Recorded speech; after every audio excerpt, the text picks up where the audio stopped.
SpongeBob is one of the best shows ever, and it's been on the air for over 25 years.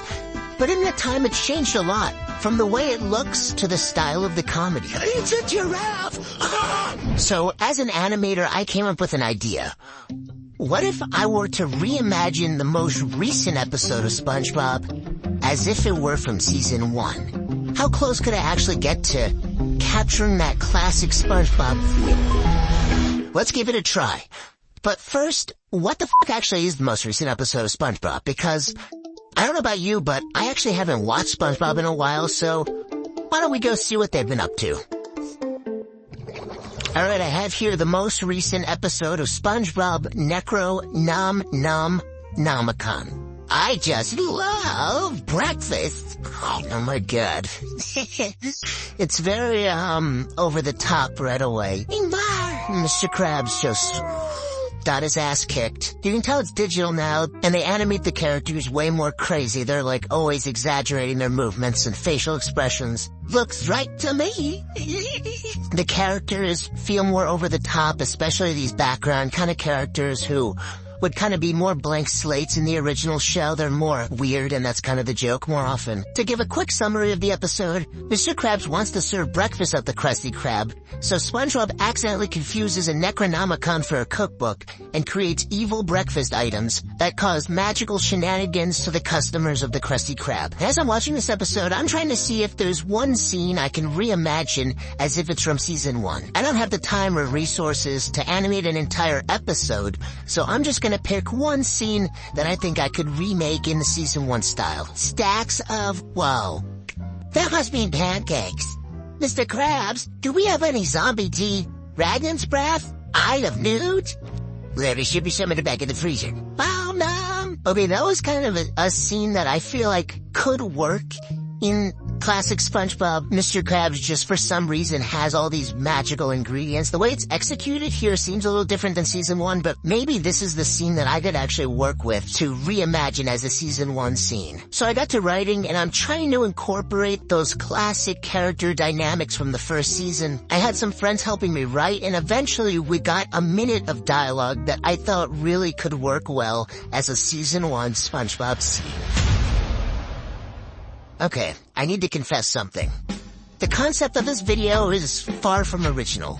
There's actually been a somewhat recent trend of online artists illustrating what modern cartoons would look like in older art styles. And the absolute master of this is Yin Yang Geo from Twitter, who's just an incredible artist. Here you can see him drawing modern Simpsons as if it was an older episode, modern SpongeBob as if it was an older episode, and he even does the other way around, old SpongeBob as if it was modern, Fairly Odd Parents, Smiling Friends as if it was from the 90s. His work is so good that it blows me away. Now, I'm a pretty decent artist, so I could probably get kinda close to the look of classic SpongeBob on my own, but I really want this thing to be as good as it can possibly be, and so I decided to reach out to the master himself, Yin Yang Geo, to commission some artwork for the animation. I explained the idea to him, sent him some rough reference photos of what I had in mind, and he took it all in. He cooked a nice souffle, and sure enough, he knocked it up.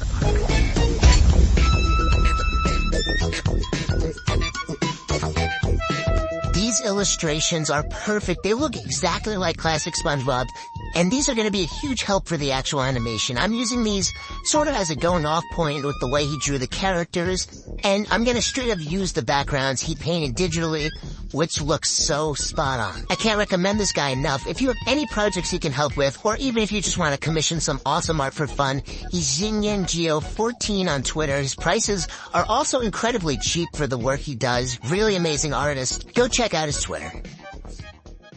We're gonna get to the actual animation soon, but first we just gotta record the voices. Now, I could use AI, but fuck no. So I scoured the internet looking for the perfect voice actors to play SpongeBob, Squidward, and Mr. Krabs, the 3 characters who will be in my scene. Now, I don't know about you, but I've never heard a good SpongeBob impression in my life. I'm ugly and I'm proud. I'm ugly and I'm proud. Hello, everyone. It's SpongeBob. Mr. Krabs, what's a good place I can take Sandy out on a date? Besides the Krabby Patty, because, I work here for a long time, Hey, Patrick, this is SpongeBob SquarePants. Who's under the pineapple over the sea? SpongeBob SquarePants. Yeah, for some reason, the voice of SpongeBob, performed by Tom Kenny, might be the hardest character voice to impersonate. And most impressions sound nothing like him. That is, except for one. Good morning, USA. I got a feeling that it's gonna be a wonderful day. Double Time 32 does a pretty damn good SpongeBob. He actually played SpongeBob in the SpongeBob movie Rehydrated and a bunch of other fan projects. He's basically the internet's go-to SpongeBob. So I reached out to him with the art by Yin Yang Geo, and he was so down to be part of the project. He's also friends with a whole bunch of voice impressionists who do the other SpongeBob characters. And they have a YouTube channel where they play video games together in character called Conch Street Gaming. Right, Patrick. So Double Time got me in touch with his friends, the Gons Fam and Veggie Boy, to voice Squidward and Mr. Krabs, respectively, in the animation. All of their voices are so spot on to the characters, and I was thrilled to have them on board. And now comes the animation. Now, season 1 of SpongeBob wasn't made on computers. It was made using the old traditional process known as cell animation, where animators first animate drawings on paper, like a flip book, then trace over those drawings with ink and paint on celluloid sheets to create the final product. And I actually collect animation cells. As you can see here, I have 2 original cells from SpongeBob Season 1. These are the actual originals. These ones are quite beautiful, as you can see. So yes, the animators would actually hand paint every frame on celluloid sheets and place them on top of a painted background like this. This actually isn't an original background. Those are really expensive. And they would take a picture of every single frame. All those paintings put together, played back, creates the illusion of movement known as animation. Now, cell animation inherently looks pretty different from digital animation, where artists move pixels around on a screen to create their drawings, usually on a drawing tablet of some kind. Digital is way cheaper and easier than cell animation, which is why it's taken over entirely. But I want to clarify the artist is still drawing these characters frame by frame for many shows, including modern SpongeBob. And this might surprise even animation fans. I was surprised when I first found this out. But a lot of shows, even today, like Steven Universe and yes, modern SpongeBob, are still animated and inked on paper. They just clean up and color each frame digitally. There's really not a lot of information about the overseas studios that do these shows, but as far as I can tell, a lot more shows than you think are still animated on paper, and that's kind of crazy. But as far as using actual animation cells, the practice has been dead for like over 20 years.